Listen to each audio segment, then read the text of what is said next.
Bendiga, hermanos amados y amigos. Estamos agradecidos con Dios por un nuevo día que Dios nos permite tener, y vamos a darle gracias a Dios. Sean todos bienvenidos a la transmisión de nuestro culto dominical. Amado Dios que estás en el cielo, gracias Señor por tu bondad y tu misericordia para con nosotros en este día. Gracias por hacer salir tu sol, Señor Dios. Gracias, mi Dios, por tu grande amor, por tu misericordia para con nosotros. Señor, en este día queremos alabarte y glorificarte. Y también, Señor Dios, nos disponemos a que tu palabra, Señor, llegue a nuestro corazón. Te rogamos que esta palabra llegue, Señor Dios, hasta los confines de la tierra, a los lugares, Señor Dios, donde tú ya has determinado, y que haga la obra que tú quieres que haga. En el nombre de Jesús. Amén. Vamos a cantar una canción que habla sobre la manera en que Dios nos ha amado. De tal manera Dios nos amó.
decidiremos. Es una decisión maravillosa, es una decisión de trascendencia, es una decisión que no te vas a arrepentir jamás, porque Él es bueno. Y en los momentos difíciles, que los hay, como los que muchas familias están atravesando, puedes encontrar en Él esperanza, puedes encontrar en Él el consuelo que necesitas. Él te ama. Vamos también a cantar una canción que nos anima a serle fieles a nuestro Dios. Se llama Si entre sacares y está basada en lo que dijo el profeta Jeremías. En realidad lo que Dios le dijo al profeta Jeremías, diciéndole: si entre sacares lo precioso de lo vil, tu boca hablará para mí. Deja que ellos se conviertan a ti y no tú a ellos.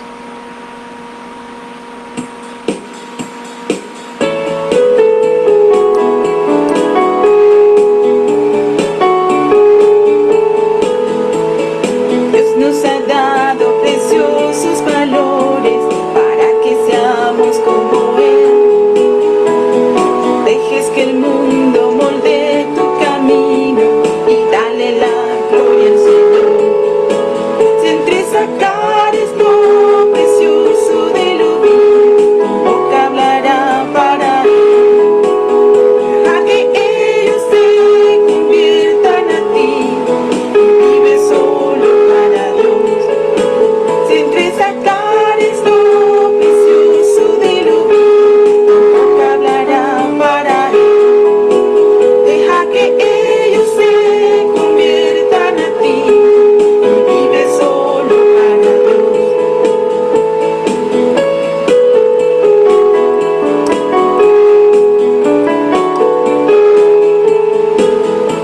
Dios ha prometido ponerte por muro, de bronce y fuerte serás. Ellos vendrán a pelearse contigo, pero no te vencerán. Si entre sacares lo precioso de lo vil, tu boca hablará para Él. Deja que ellos se conviertan a ti y vive solo para Dios. Si entre sacares lo precioso de lo vil, tu boca hablará para Él.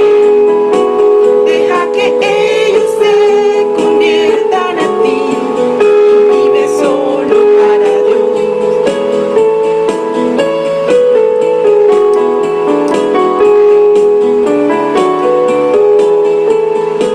Puede costarte una amistad, puede costarte la no aceptación, pero recuérdalo, grande es el galardón al confesar a Cristo como Señor.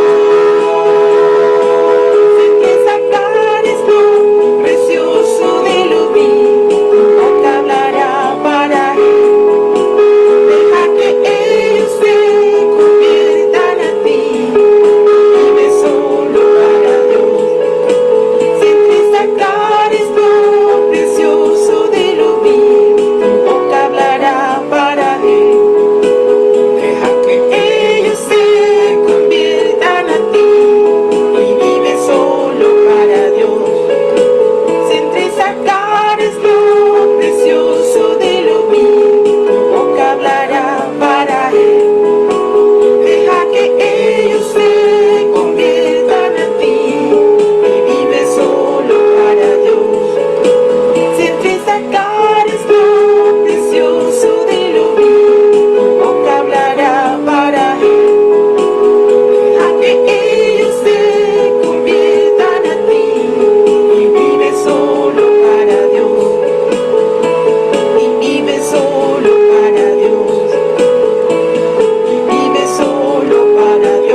te bendiga. Vamos entonces a escuchar la palabra de Dios.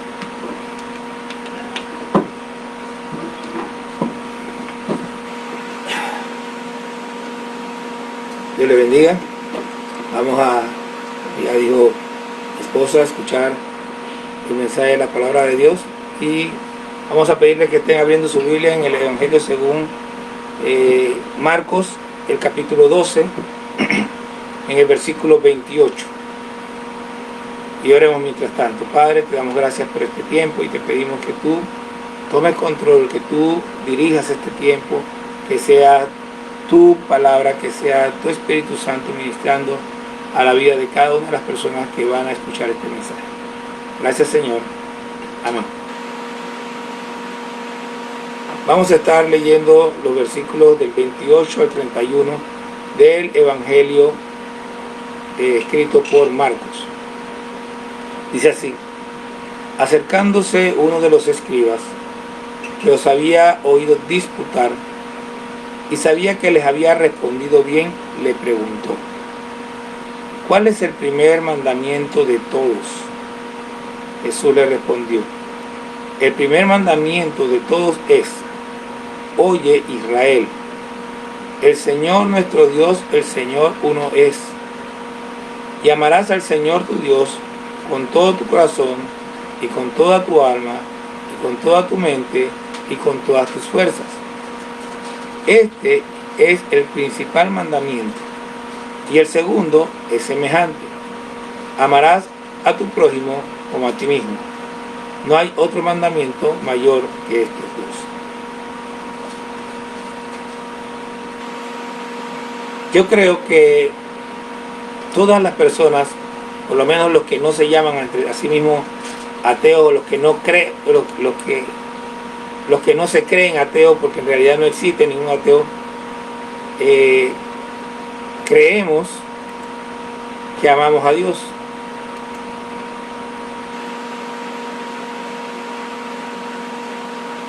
Los más sinceros reconocemos que nuestro amor a Dios no es perfecto, que nos falta algo, o nos falta mucho, o por lo menos sentimos que nuestro amor pues no es perfecto. Dios en la Biblia nos indica cómo debemos amarlo. Lo que sucede es que aunque se nos dice, aún así no comprendemos los términos que se usan para exigirnos ese amor, y nos cuesta amar a Dios como Él pide que le amemos. Una de las cosas más difíciles de comprender es que a Dios no se le puede amar adecuadamente solo con nuestras emociones. Ese amor debe tener un sustento mucho más sólido. Espero con la ayuda de Dios, con la ayuda del Espíritu Santo, que al finalizar este mensaje, los que no están muy claros comprendan qué es amar a Dios y se dispongan a amar a Dios como Él exige y merece ser amado. Antes de continuar, quiero recordarles que hoy es día de Santa Cena, y espero que tengan ya su jugo y su pan preparado, su emblema, para que al final estemos celebrando juntos. Siguiendo con el tema, nosotros ya hemos hablado otras veces sobre este asunto, pero siempre Dios agrega algo nuevo. Yo solo realmente espero que sea de edificación para la vida de todos los que escuchan este mensaje en este momento y los que a través del tiempo lo escucharán. Le tengo una pregunta: ¿ama usted a Dios como debe ser amado? Dios es el único ser en todo el universo al que todos amamos porque merece ser amado. Ahora veamos lo que Dios exige. Vamos primero a comprender la pregunta que hizo el fariseo. El fariseo preguntó: ¿cuál es el primer mandamiento de todos? Así que lo primero que tenemos que comprender es que él dice: mandamiento. Un mandamiento es una exigencia, algo que se tiene, que es una ordenanza, algo que nos mandan o nos ordenan hacer. Dios nos ordena amarlo. Es un mandamiento. ¿Okay? Lo segundo que hay que comprender es que Él pregunta, ¿cuál es el primer mandamiento de todos? No el primero de los 10 mandamientos. A veces la gente confunde una cosa con la otra, y hay quienes dicen que Jesús reemplazó el primer mandamiento con este mandamiento, y ninguna de esas cosas es cierta. El primer mandamiento no es amarás a Dios sobre todas las cosas, por lo menos no el primer mandamiento del Decálogo, y en la Biblia nunca está escrito de esa manera. El primer mandamiento del Decálogo aparece en Éxodo 20 y en Deuteronomio 5, y es de la siguiente manera: yo soy Jehová tu Dios, que te saqué de la tierra de Egipto, de casa de servidumbre. No tendrás dioses ajenos delante de mí. Ese es el primer mandamiento del Decálogo, de los 10 mandamientos. Y empieza diciendo, yo soy Jehová tu Dios, que te saqué de la tierra de Egipto, porque es un condicionante. Es una palabra que identifica a nuestro Dios. Primero se identifica a Dios para entonces empezar los mandamientos, determinando que es a Jehová. Es Jehová el que nos está mandando estas cosas. Ahora, lo que está diciendo es, ¿cuál es el primer mandamiento de toda la ley? Para los judíos, y en la forma más amplia, la ley es lo que ellos llaman la Torá. La Torá comprende los 5 primeros libros de la Biblia: Génesis, Éxodo, Levíticos, Números y Deuteronomio. Eso es, la pregunta es sobre eso, de todos los mandamientos que están escritos en esos 5 libros, ¿cuál es el más importante, el principal? Y Jesús le da los 2 principales. Ahora, vamos a tratar de entender estos 2 mandamientos. Ya hablamos de la condición. Oye Israel, Jehová nuestro Dios, Jehová uno es. Ese es el condicionante. Así como en los 10 mandamientos dice, yo soy Jehová tu Dios, que te saqué de la tierra de Egipto. En este caso, el condicionante es, que es muy similar, oye Israel, Jehová nuestro Dios, Jehová uno es. ¿Por qué existe este condicionante? ¿Por qué existe esta identificación? Primero, se está haciendo un contraste entre el Dios de Israel y los dioses de los pueblos a donde Israel iba a estar, de Canaán. Los dioses en aquellos pueblos tenían muchos dioses. Dios le está diciendo, ustedes tienen un solo Dios, y soy yo Jehová. Además, porque la palabra, lo que dice, oye Jehová, oye Israel, Jehová vuestro Dios, la palabra que se utiliza para Dios es Elohenu. La palabra Elohenu en hebreo es un plural. Y Dios le está diciendo, Jehová nuestro Dios. Desde ahí le está diciendo que Dios no es una sola persona, pero que es uno solo, un solo Dios en varias personas. Hoy nosotros sabemos que son 3 personas, pero un solo Dios. Pero en ese momento Dios le está indicando o enseñando a Israel que Él, siendo más de uno, es uno.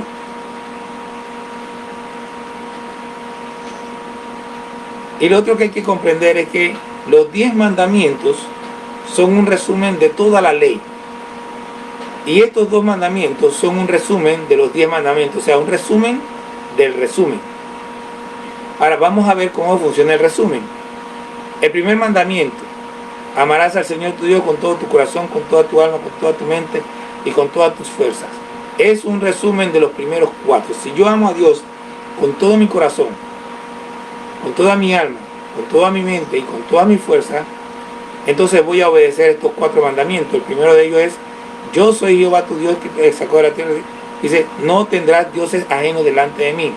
Está diciendo que yo no tendré en mi mente y en mi corazón nada que sea más importante o más valioso que Dios, que Jehová. El segundo mandamiento, y esto es resumido porque ustedes saben que este mandamiento es mucho más largo. No te harás imagen para inclinarte a ella, ni para honrarlas. Si nosotros amamos a Dios, no vamos a estar adorando, venerando, honrando, no nos vamos a estar arrodillando ante ninguna imagen. El tercer mandamiento es: no tomarás el nombre de Jehová tu Dios en vano.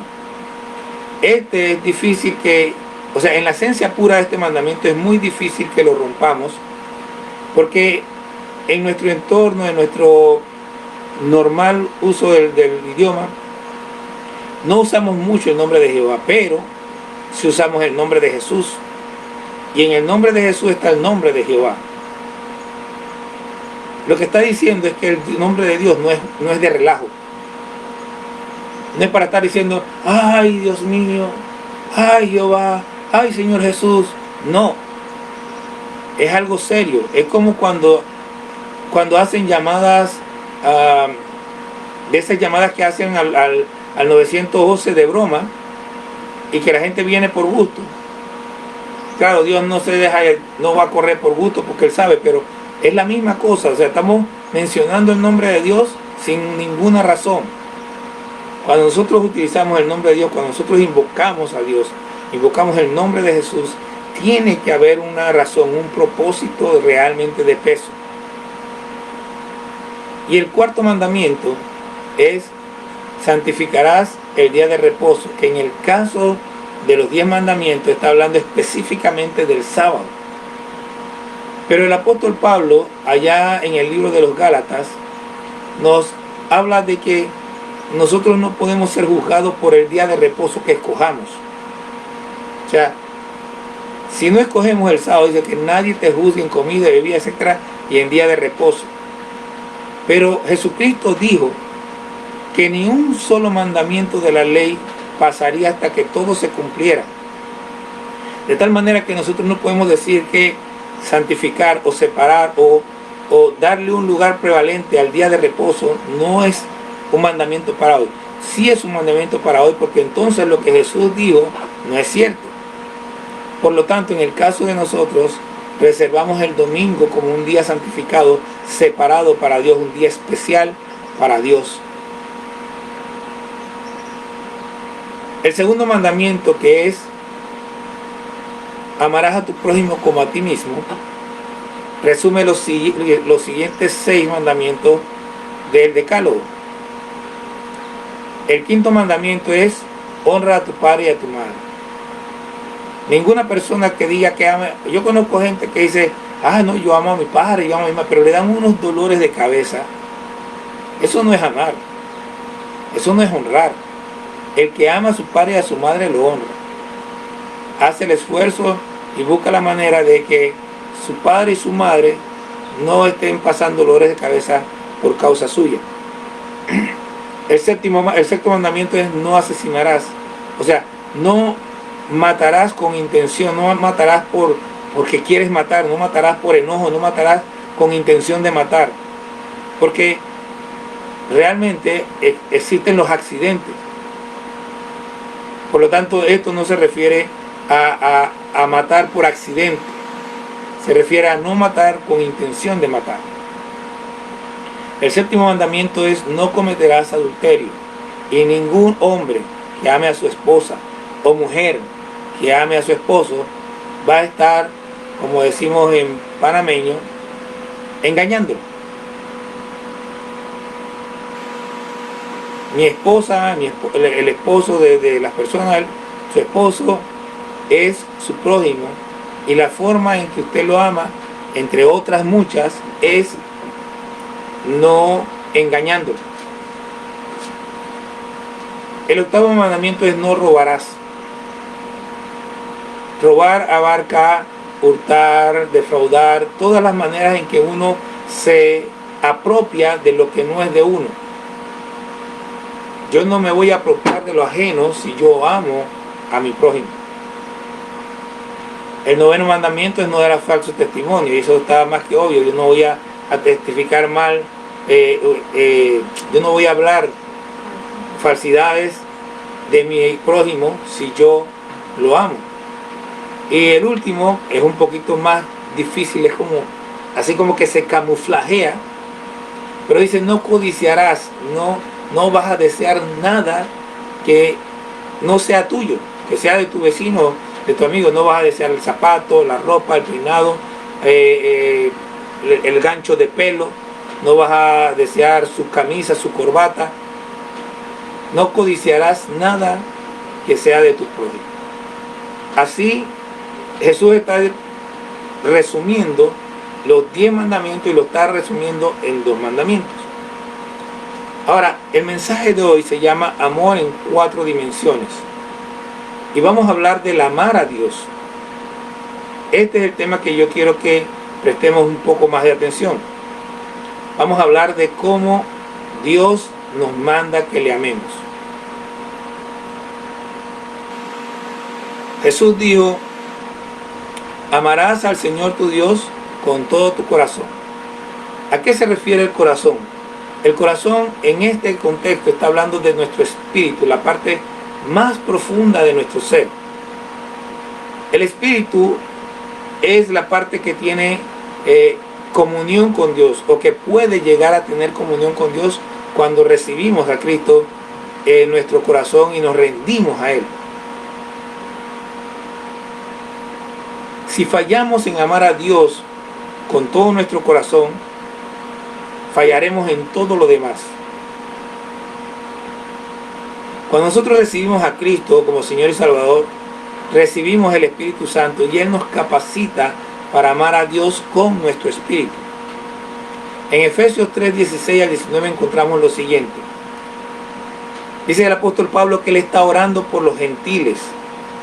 Dice, para que se os dé, conforme a las riquezas de su gloria, el ser fortalecidos con poder en el hombre interior por su espíritu, por el Espíritu de Dios, para que habite Cristo por la fe en vuestros corazones, a fin de que arraigados y cimentados en amor, seáis plenamente capaces de comprender con todos los santos cuál sea la anchura, la longitud, la profundidad y la altura, y de conocer el amor de Cristo que excede a todo conocimiento, para que seáis llenos de toda la plenitud de Dios.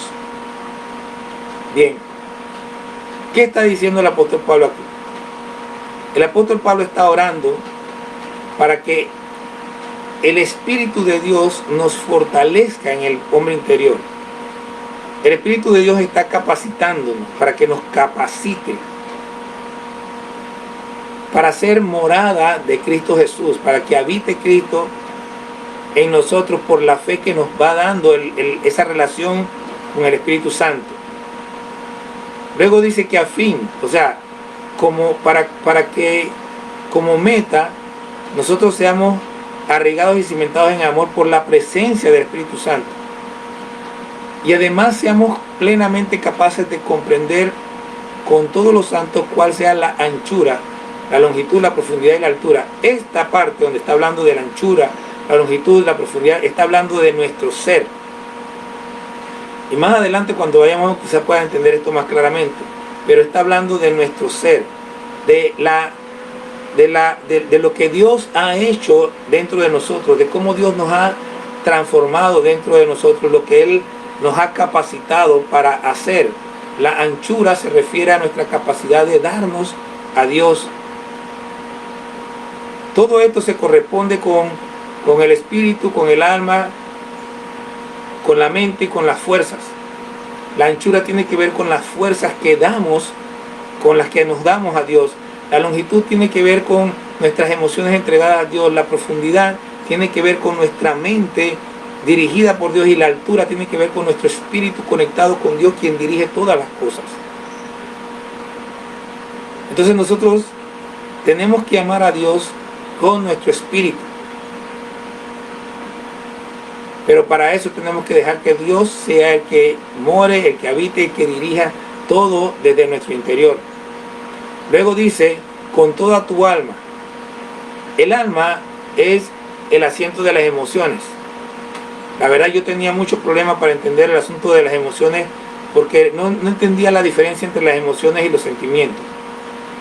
Pero investigando encontré que las emociones son como algo que viene espontáneamente y dura poco tiempo, y que hay emociones que son básicas.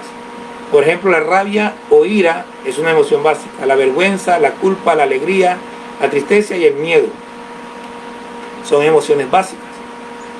Sin embargo, los sentimientos están apegados a pensamientos y duran más tiempo. Por ejemplo, el rencor puede arrancar una emoción, por ejemplo, de ira, pero en lo que yo voy pensando y pensando, porque me hizo esto, porque me hizo lo otro, me voy llenando de rencor, y eso puede durar mucho tiempo. La melancolía o una tristeza prolongada porque no sé, me dejó el novio y yo lo quería mucho, y se echa a morir, porque están conectados, los sentimientos están conectados con pensamientos. De tal manera que nosotros debemos rendir nuestras emociones y nuestros sentimientos a Dios. Y por último, en el alma también se encuentran los pensamientos que no son voluntarios.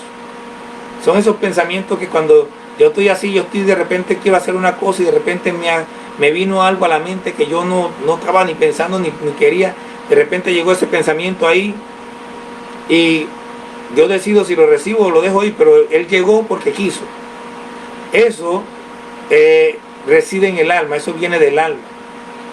Romanos 14:17 dice: porque el reino de Dios no es comida ni bebida, sino justicia, paz y gozo en el Espíritu Santo. Esta justicia, paz y gozo en el Espíritu Santo son emociones, son sentimientos, se nos dan para poder regular las emociones y los sentimientos. Cuando nosotros tenemos nuestra alma entregada a Dios, cuando estamos amando a Dios con nuestra alma, la paz y el gozo reemplazan, por ejemplo, a la vergüenza, a la rabia, a la culpa, a la tristeza y al miedo. Y la alegría es reemplazada por el gozo.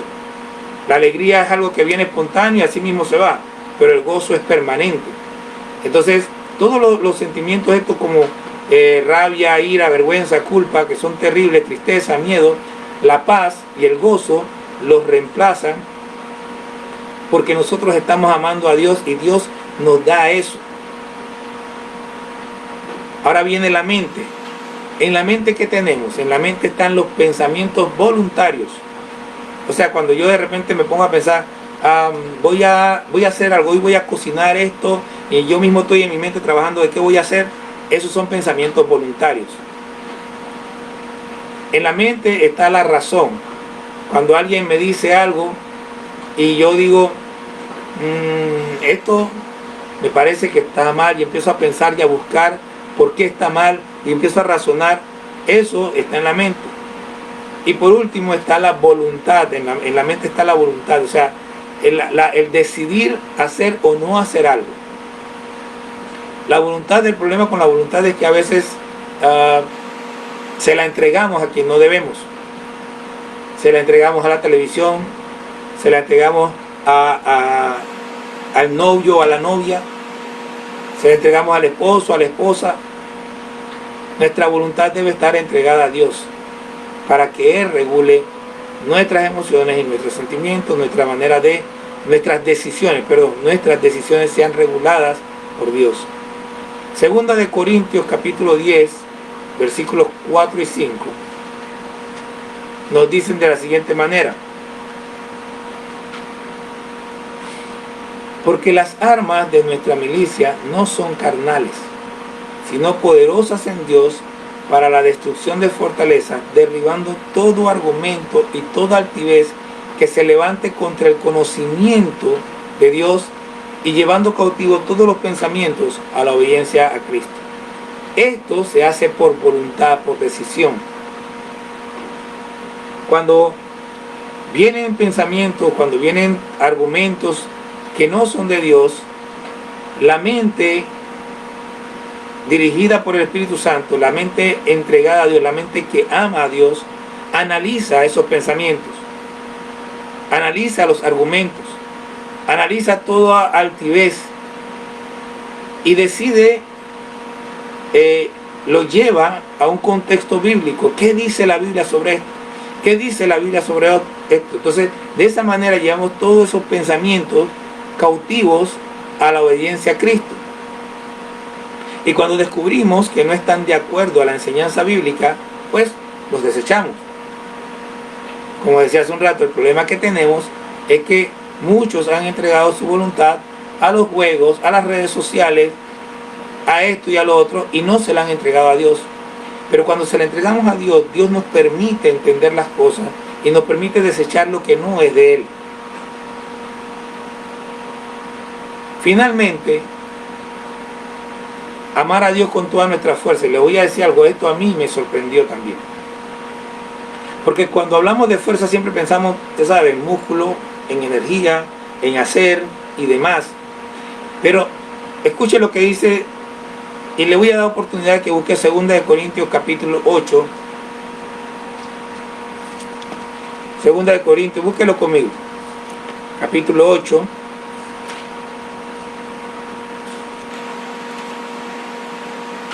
Espero que ya lo tenga. Vamos a leer los primeros 5 versículos. Es muy gráfico. Dice: asimismo, hermanos, os hacemos saber la gracia de Dios que se ha dado a las iglesias de Macedonia, que en grande prueba de tribulación, la abundancia de su gozo y su profunda pobreza abundaron en riquezas de su generosidad. Pues doy testimonio de que con agrado han dado conforme a sus fuerzas y aún más allá de sus fuerzas, pidiéndonos con mucho ruego que le concediésemos el privilegio de participar en este servicio para los santos. Y no como lo esperábamos, sino que así mismo se dieron primeramente al Señor y luego a nosotros por la voluntad de Dios.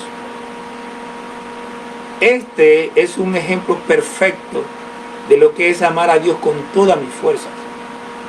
Dice el apóstol Pablo que ellos dieron con agrado, conforme a sus fuerzas y aún más allá de sus fuerzas, pidiéndonos con muchos ruegos que les concediésemos el privilegio. Eso es tener entendimiento de que las cosas que yo tengo son de Dios y que el mejor uso que puedo darle a lo que Dios me ha dado es ponerlo a su servicio. Es amar a Dios con mis fuerzas físicas, pero también con los recursos que Dios me ha dado.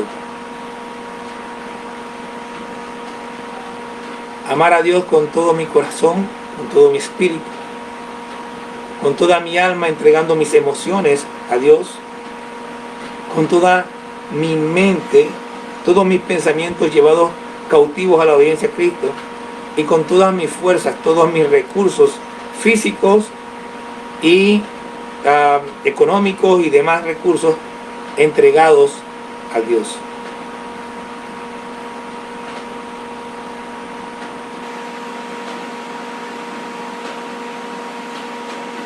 Casi todos pensamos, y yo también lo pensaba, que el hombre está compuesto de 3 partes, y eso en cierto modo es cierto.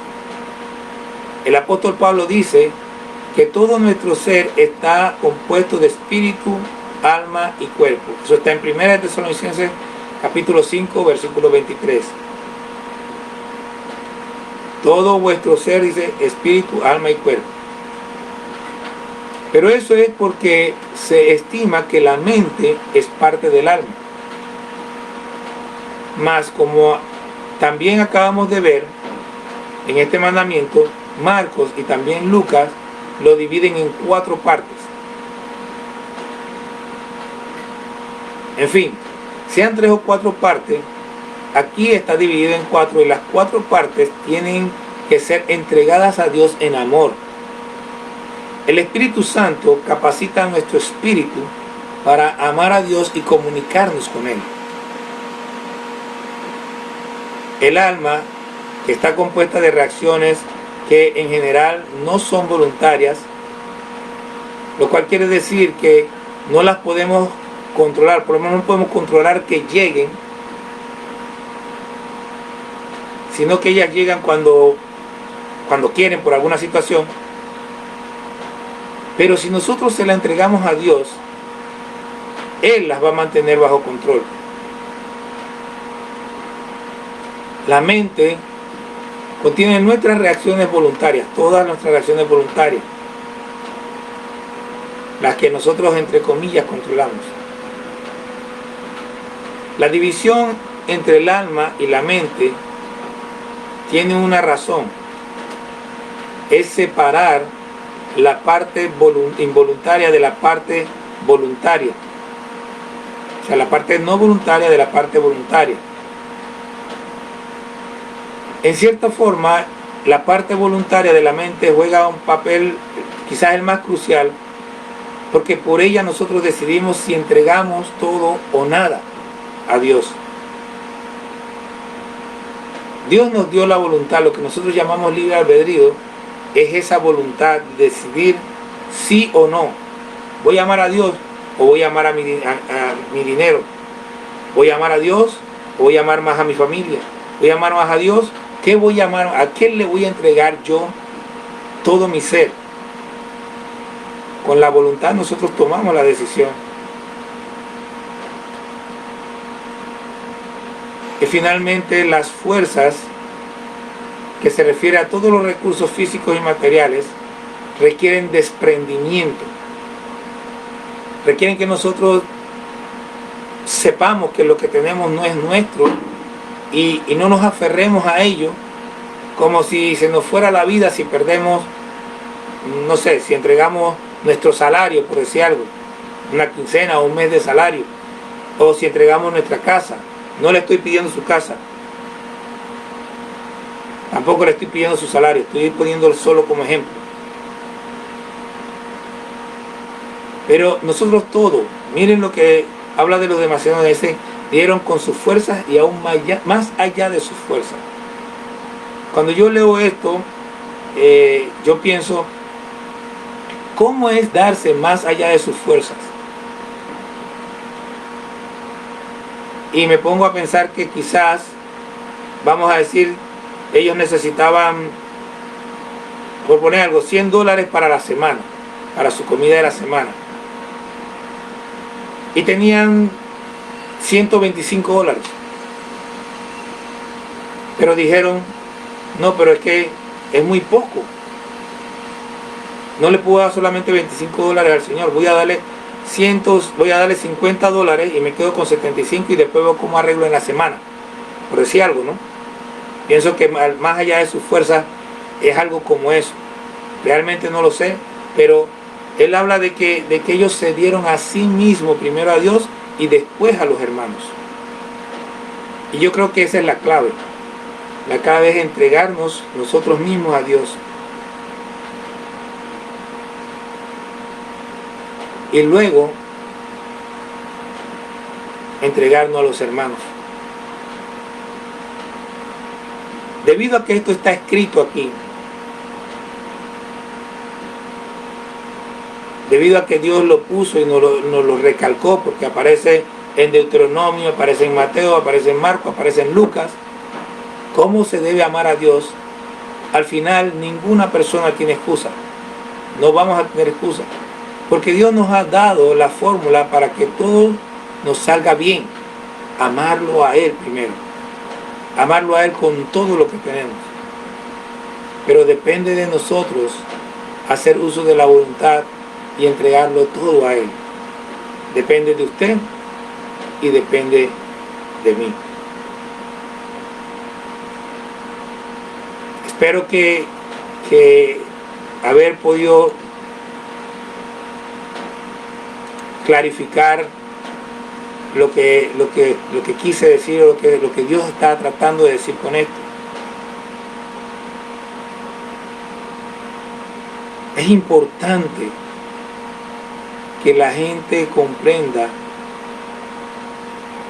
que amar a Dios no es cuando lo siente. Si usted ama a Dios cuando lo siente, la Biblia dice que nosotros debemos dar gracias a Dios en todo. Cuando usted se sienta mal, no va a dar gracias. no va a reconocer la mano de Dios en sus situaciones, en sus problemas. Y créame, la mano de Dios está sobre usted cuando le va bien y está sobre usted cuando le va mal. Siempre la mano de Dios está allí. Nosotros tenemos que reconocerlo y tenemos que adorarle y darle gracias por todo, porque Él tiene el control para nuestro bien. Por lo tanto, el amor a Dios es una decisión de la voluntad, entregando espíritu, alma, mente y cuerpo, para que Dios sea el administrador de todo lo que nosotros somos y de todo lo que nosotros hacemos. Padre, te damos gracias por tu amor y misericordia, gracias por tu palabra. Señor, te entregamos nuestro corazón, te entregamos nuestra alma, nuestra mente, nuestras fuerzas, para vivir para ti, para hacer tu voluntad, para agradarte en todo. Señor, dirige nuestras vidas por tu Espíritu Santo, y que podamos, Señor, ser instrumentos para gloria y honra de tu nombre. Gracias, Señor. Amén. Vamos a estar cantando un coro para luego compartir la cena del Señor.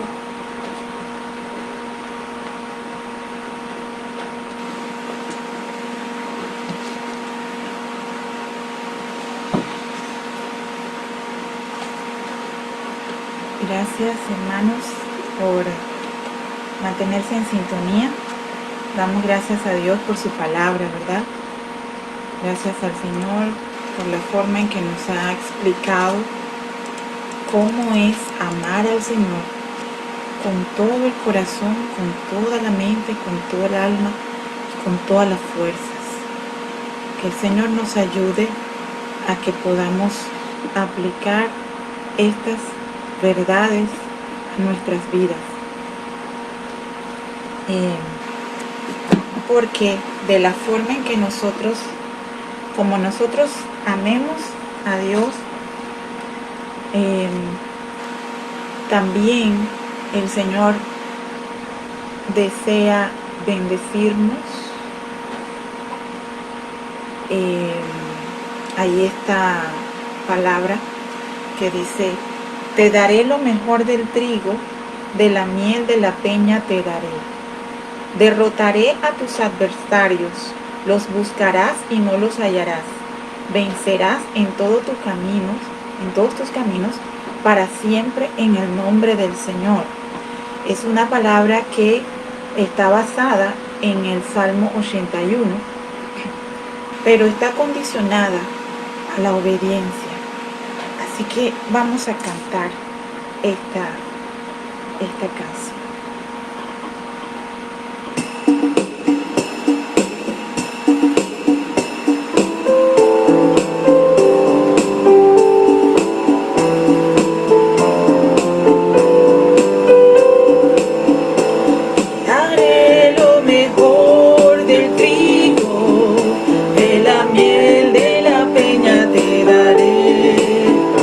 Te daré lo mejor del trigo,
a participar de la Cena del Señor, de la Santa Cena. El apóstol Pablo en 1 de Corintios capítulo 11 nos explica algunas cosas sobre la Santa Cena. Y nos dice, el versículo 27, de manera que cualquiera que comiera este pan o bebiera esta copa del Señor indignamente, será culpado del cuerpo y de la sangre del Señor. Por tanto, pruébese cada uno a sí mismo y coma así del pan y beba de la copa. Porque el que come y bebe indignamente sin discernir el cuerpo del Señor, juicio come y bebe para sí. Por lo cual hay muchos enfermos y debilitados entre vosotros, y muchos duermen. Si pues nos examinásemos a nosotros mismos, no seríamos juzgados. Mas siendo juzgados, somos castigados por el Señor, para que no seamos condenados con el mundo. Si alguno tuviera hambre, coma en su casa, para que no os reunáis para juicio. Bueno, en este momento todos estamos en nuestra casa, por eso creo. Pero estamos reunidos en espíritu para tomar de la cena. Y es importante el examinarnos. Examinarnos implica el pensar en las razones por las que estamos tomando la cena. En el contexto de lo que estamos leyendo, algunos llegaban a la cena del Señor como quien llega a un banquete, a una comilona, a un buffet, a comer de todo, sin darse cuenta que lo que estamos celebrando o lo que estamos conmemorando es la muerte y resurrección de Jesucristo. Y que esto es un acto sublime de recordación del gran amor que Dios nos tiene y de su misericordia por la cual nosotros hoy tenemos salvación. Por lo tanto, no debemos hacerlo a la ligera.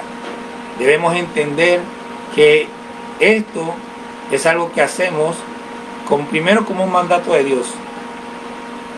Segundo, como una recordación de el acto más maravilloso y más grande ocurrido en la historia, la muerte y la resurrección de Cristo, y que por esa muerte y resurrección somos salvos.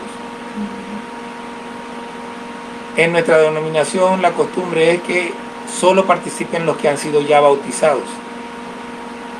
Así que si usted ya ha sido bautizado, si usted de otra denominación está con nosotros, le invito a que participe con nosotros también.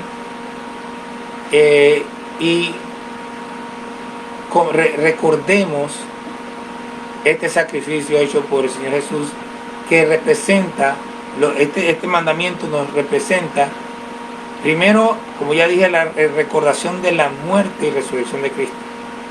Pero también marca, es como señalamiento, señalando a que Cristo va a venir.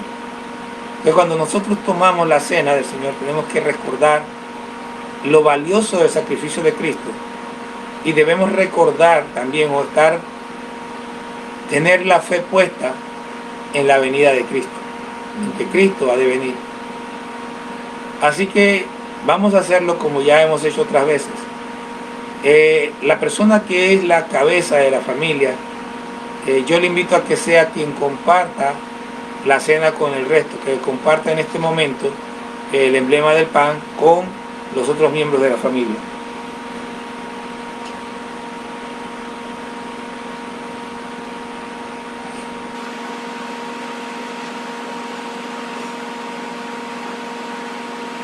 Yo sé que hay familias que son más grandes que las nuestras, y voy a dar oportunidad a que le repartan a los 10 que están en la casa, o a los 20, y entonces empezamos.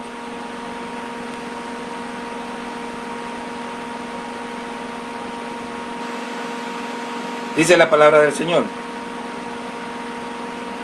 1 de Corintios 11, versículo 23. Porque yo recibí del Señor lo que también os he enseñado. Que el Señor Jesús, la noche que fue entregado, tomó pan. Y habiendo dado gracias, lo partió y dijo: tomad, comed. Esto es mi cuerpo, que por vosotros es partido. Haced esto en memoria, o sea, en recordación de mí. Comamos todos.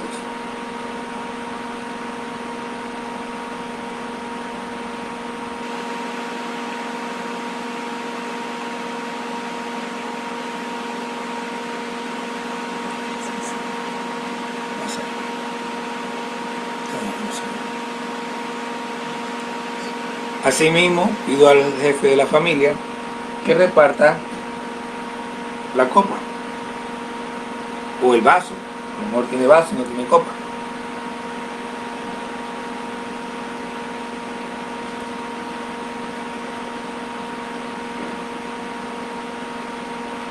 La oportunidad que todos tengan.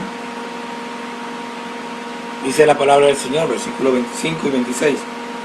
Asimismo tomó también la copa después de haber cenado, diciendo: esta copa es el nuevo pacto en mi sangre.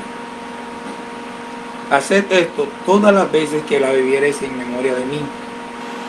Así pues, todas las veces que comiereis este pan y bebiereis esta copa, la muerte del Señor anunciáis hasta que Él venga. Tomemos todo.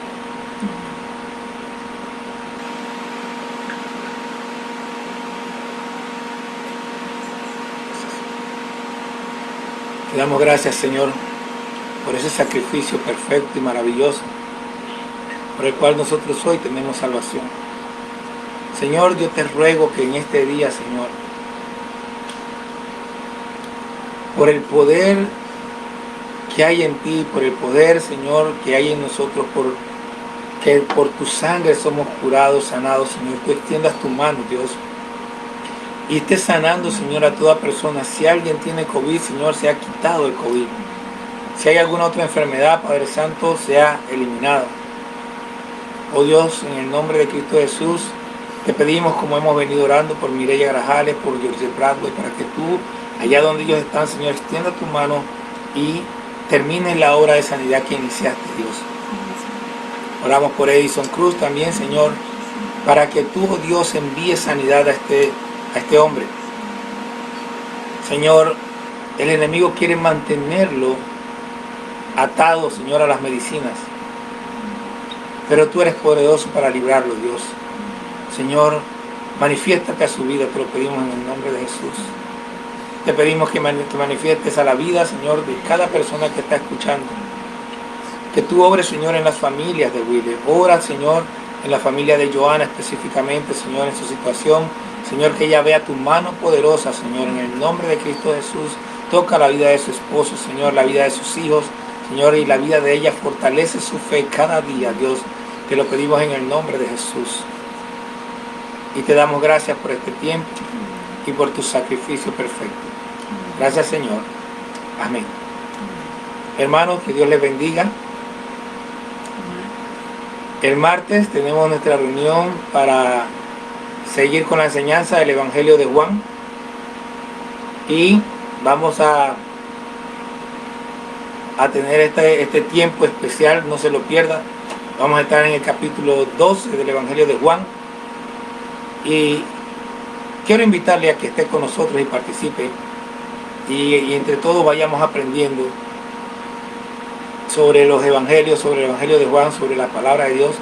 Tenemos este martes que es tiempo de enseñanza, entonces prepare su Biblia y participe con nosotros. Dios bendiga a todos los amigos que nos han sintonizado. Muchas gracias. Dios les bendiga. Dios bendiga a los hijos del Rey de Reyes. Sí, amados, antes que terminemos, queremos, pues, para terminar, vamos a la bendición sacerdotal.